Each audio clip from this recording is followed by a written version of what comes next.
છે તમારું આજના એક નવા વિડીયોમાં। સૌથી પહેલાં તો બધાને જય સોમનાથ, જય શ્રી કૃષ્ણ અને જય માતાજી। કેમ છો બધા?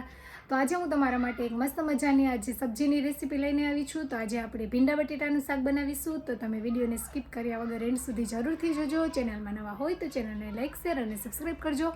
બાજુમાં રહેલા બેલ આઇકોનને જરૂરથી ઓન કરજો, જેથી વિડીયોની નવી નોટિફિકેશન તમારા સુધી જલ્દીથી પહોંચતી રહે।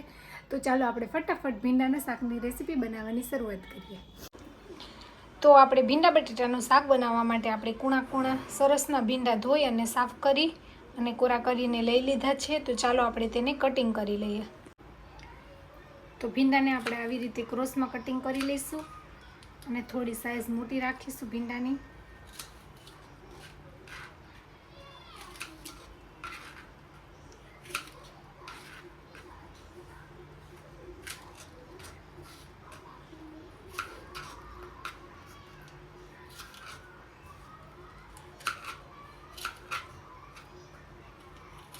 તો આપણે આવી રીતે બધા જ ભીંડાને સુધારી લઈશું। તો આપણે ભીંડા સુધારી લીધા છે, સાથે આપણે એક બટેટું પણ લાંબી સ્લાઇસમાં કટ કરી લીધું છે અને એક નંગ ટામેટાને પણ આપણે સુધારી લીધું છે। તો ચાલો આપણે હવે લસણવાળી ચટણી બનાવીશું। તો લસણવાળી ચટણી બનાવવા માટે આપણે સૌપ્રથમ લસણ લઈશું। લસણને સારી રીતે વાટી લઈશું। તો આપણે લસણ વાટી લીધું છે। આપણે હવે લાલ મરચું પાવડર એડ કરીશું।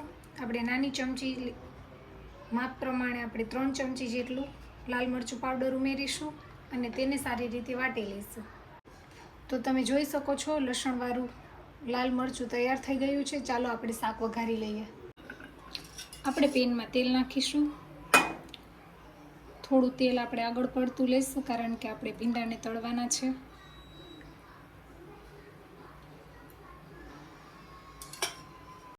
તો તેલ ગરમ થઈ ગયું છે, આપણે ભીંડા એડ કરીશું, તેને સારી રીતે ફ્રાય કરી લઈશું।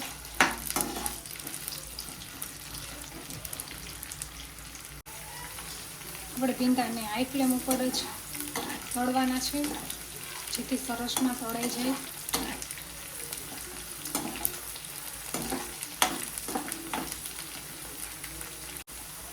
ભીંડાને આપણે થોડી વારે હલાવતા રહીશું। આપણે તેને અધકચરા પકાવવાના છે। થોડી વાર માટે ફ્રાય થવા દઈશું। તો ભીંડા સરસના ફ્રાય થઈ ગયા છે, આપણે તેને બાઉલમાં કાઢી લઈશું।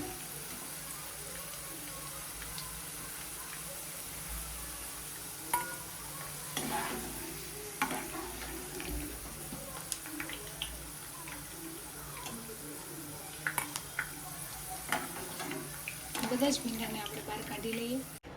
તો આપણે વધારાનું તેલ પણ કાઢી લઈશું।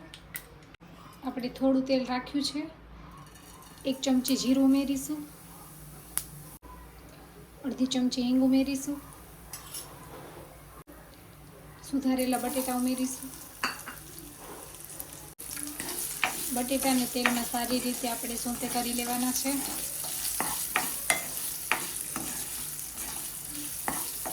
આપણે એક વ્યક્તિ પૂરતું ભીંડાનું શાક બનાવીએ છીએ। તમારે વધારે ક્વોન્ટિટીમાં શાક બનાવો તો એ પ્રમાણે તમારે તેલ ને મસાલા ઉમેરવાના છે। એટલે બટેટાને ફ્રાય થવા દઈશું। બટેટાને હલાવતા રહીશું, જેથી બધી બાજુ સરસના ફ્રાય થઈ જાય।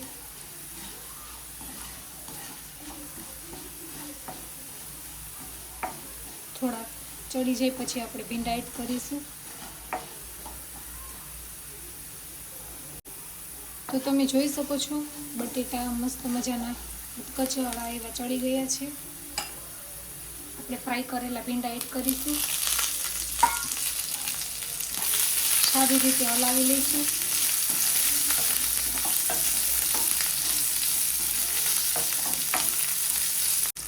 હવે આપણે મસાલા કરીશું। સ્વાદ અનુસાર નમક ઉમેરીશું, હળદર ઉમેરીશું, હલાવી લઈશું।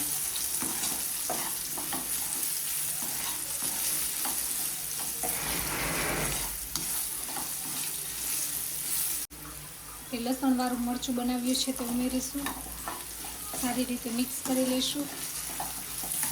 આ શાકમાં લસણવાળી ચટણીનો સ્વાદ ખૂબ જ સરસ આવે છે. બધું સારી રીતે ચટણી અને શાકને મિક્સ કરી લેશું.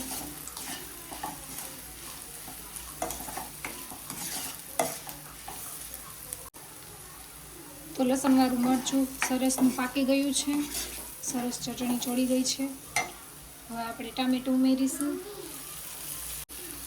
સારી રીતે મિક્સ કરી લઈશું ટામેટાને પણ.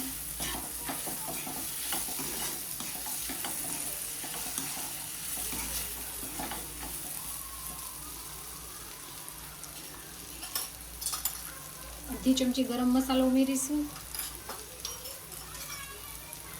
1 ચમચી ધાણા જીરું પાવડર એડ કરીશું.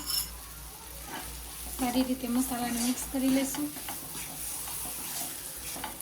આપણે ટમેટું નાખ્યા પછી જ ગરમ મસાલો અને ધાણા જીરું એડ કરીશું, જેથી બળી ન જાય મસાલા.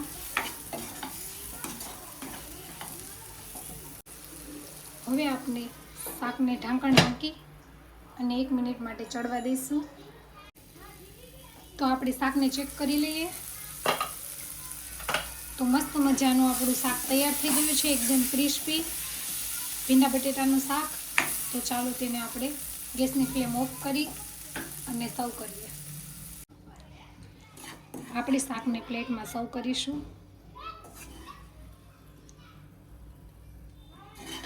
તમે કેવી રીતે ભીંડાનું શાક બનાવો છો તે કોમેન્ટ કરીને જણાવજો.